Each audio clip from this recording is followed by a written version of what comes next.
Good morning student, मैं आयुषी वर्दिया आज से आपको विज्ञान पढ़ाऊंगी। अभी तक के आपके 8 अध्याय पूरे हो चुके। अगर आपने कॉपी में नहीं लिखा है तो आप लिख लीजिए और आज से नया चैप्टर स्टार्ट करेंगे। पार्ट 9 जंतुओं में जनन। ठीक है ना। तो अगर आपने फेयर कॉपी नहीं बनाई है तो बना लीजिए और आगे का भी आप वर्ग पूर्ण कर लीजिए फेयर कॉपी में। मैं आपकी फेयर कॉपी चेक करूँगी और समय पर आप कंप्लीट करने के बाद मुझे चेक करवाए समय पर। ठीक है ना। तो आज से हम नया पार्ट स्टार्ट करेंगे। मैं विज्ञान पढ़ाऊंगी। पार्ट का नाम है पार्ट 9 जंतुओं में जनन। जंतुओं में जनन क्या होता है, इसमें हम क्या पढ़ेंगे, ठीक है ना, आपको जानना है। और तो सबसे पहले हम स्टार्ट करते हैं जंतुओं में जनन। तो इसमें हम पढ़ेंगे जनन की विधियाँ। 9.2 में पढ़ेंगे हम लैंगिक जनन और 9.3 में पढ़ेंगे हम अलैंगिक जनन। तब जंतुओं में जनन होता किस प्रकार, आपने पहले देखा होगा पेड़ पौधों में हमने पढ़ चुके जनन के प्रकार किस प्रकार होता है, वैसे ही जंतुओं में भी जनन होता है। यह एक महत्वपूर्ण विधि है जनन करना, क्योंकि इससे आगे की पीढ़ियां बनाई जाती है, तो जनन करना आवश्यक है। ये प्रक्रम प्रत्येक जीव की उत्तरजीविका के लिए आवश्यक है। उत्तरजीविका के लिए ये प्रक्रम आवश्यक होता है। जैसे हमने पिछले अध्याय में पिछले साल 7th में हमने पौधों के बारे में जनन पढ़ा था। इस बार हम पढ़ेंगे जंतुओं में जनन किस प्रकार होता है, किस प्रकार पीढ़ी को आगे बढ़ाया जाता है। जनन की विधियाँ क्या होती है, पौधों की तरह जंतुओं में भी जनन 2 विधियाँ होती है। पौधों की तरह जंतुओं में भी 2 प्रकार की विधियाँ होती है। कौन कौन सी होती है, एक तो होती है लैंगिक जनन होती है और दूसरी होती है अलैंगिक जनन। 2 प्रकार की होती है। पौधों में भी यही होती है और जंतुओं में भी इसी टाइप्स की होती है। तो हम लैंगिक जनन में क्या क्या पढ़ेंगे, पहले नर जनन अंग, मादा जनन अंग, फिर निषेचन, और उसके बाद हम पढ़ेंगे भ्रूण का परिवर्तन, जरायु एवं अंड प्रजनन, जंतु शिशु के वयस्क, ये सभी चीजें हम पढ़ेंगे लैंगिक जनन में पढ़ेंगे। तो हम स्टार्ट करते हैं लैंगिक जनन किसे कहते हैं। आपको याद होगा कि लैंगिक जनन करने वाले पौधों में नर और मादा जननांग होते हैं। नर और मादा दोनों होते अंग होते इनके। इन भागों के नाम बता सकते हैं। जंतुओं में भी नर एवं मादा में विभिन्न जनन भाग अथवा अंग होते हैं। पौधों की तरह जंतु भी नर एवं मादा युग्मक बनाते हैं। संमिलित होकर युग्मन होता है। इन दोनों संयुग होकर युग्मन किया जाता है, इसे लैंगिक जनन कहा जाता है। अब नर जनन क्या होता है और मादा जनन। नर मतलब आदमी और मादा मतलब औरत। इन दोनों के अंग कैसे होते हैं तो ये देखते हैं। नर जनन अंगों में एक जोड़ा वृषण, 2 शुक्राणु नलिका एवं 1 शेषन होते हैं। वृषण नर युग्मक उत्पन्न करते हैं जिन्हें शुक्राणु कहते हैं। वृषण लाखों शुक्राणु उत्पन्न करते हैं, इसे नर जनन अंग कहते हैं। और मादा जनन अंग किसे कहते हैं, मादा जननांगों में एक जोड़ी अंडाशय, अंडवाहिनी तथा गर्भाशय होता है। मादा युग्मक उत्पन्न करते हैं जिसे अंडाणु कहते हैं। मानव में प्रति मास दोनों अंडाशयों में से किसी एक अंडाशय से एक विकसित अंडाणु अथवा डिंब का निमोचन अंडवाहिनी में होता है। गर्भाशय वह भाग है जहाँ शिशु का विकास होता है।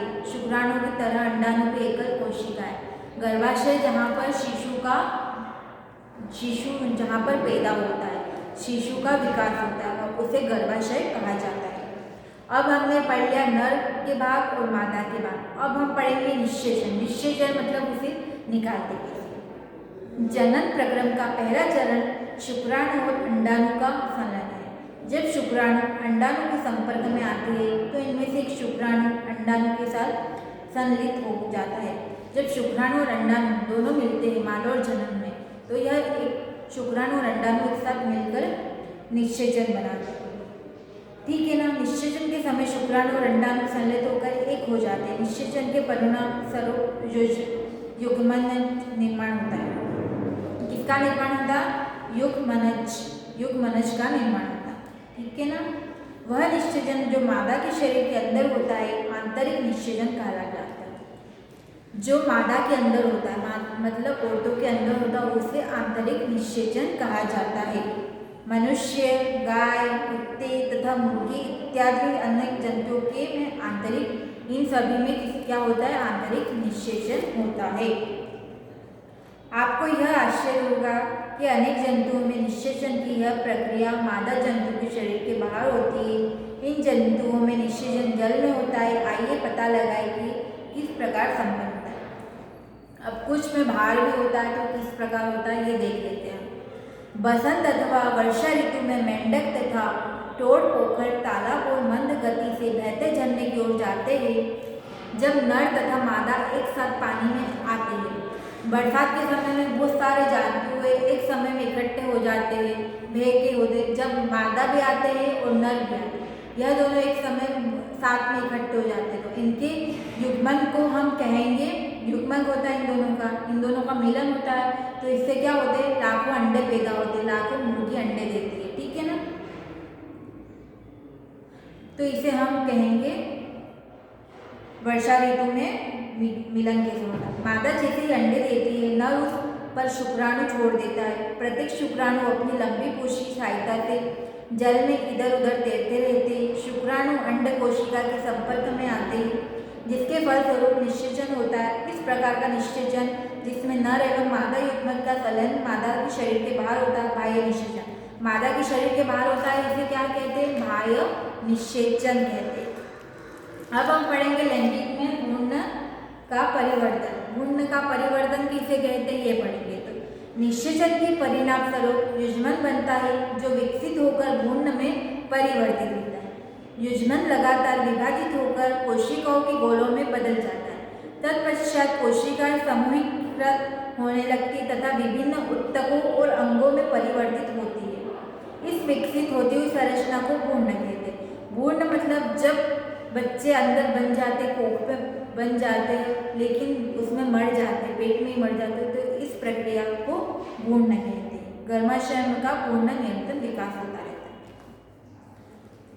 फिर आंखें सब कहाँ बनता है, गर्भ में बनता है। पूर्ण होकर जब बच्चा विकसित होता है, जब वह बाहर आता है, कान इत्यादि बन जाते हैं। भ्रूण की वह अवस्था जिसमें सभी शारीरिक भागों की पहचान हो सके गर्भ कहलाता है, जिसमें हाथ, पैर, कान, नाक पूर्ण रूप से बच्चा विकसित हो जाता है, जिससे गर्भ कहलाता है। जब गर्भ का विकास पूर्ण हो जाता है, जब माँ अपने नवजात शिशु को जन्म देती है। जब पूर्ण हो जाता है अपने बच्चे का विकास, तो माँ अपने नवजात शिशु को जन्म देती है। मुर्गी में भी आंतरिक निषेचन होता है, परंतु क्या मनुष्य और गाय की तरह मुर्गी भी बच्चों को जन्म देती है। आपने देखा होगा मुर्गी क्या बच्चों को जन्म देती है? नहीं, मुर्गी बच्चों को जन्म नहीं देती। किसकी तरह? मनुष्य जंतु गाय की तरह मुर्गी जन्म नहीं देती है, वह अंडा देती है। क्या देती है? अंडा देती है। आप जानते होंगे कि मुर्गी बच्चों को जन्म नहीं देती है। निषेचन के फौरन बाद ही युष्मन लगातार विभाजित होता रहता है और अंडवाहिनी में नीचे की ओर बढ़ता रहता है। इसके नीचे बढ़ने के साथ साथ ही इस पर सुरक्षित परत चढ़ती जाती है। मुर्गी के अंडे पर दिखाई देने वाला कठोर कवच भी ऐसी ही सुरक्षित परत होती है। मुर्गी के अंदर जो सुरक्षा कवच रहता है ना, वो ऐसी सुरक्षित परत ही रहती है। कठोर कवच के पूर्ण रूप बन जाने के बाद मुर्गी अंडों का निर्वाचन करती है।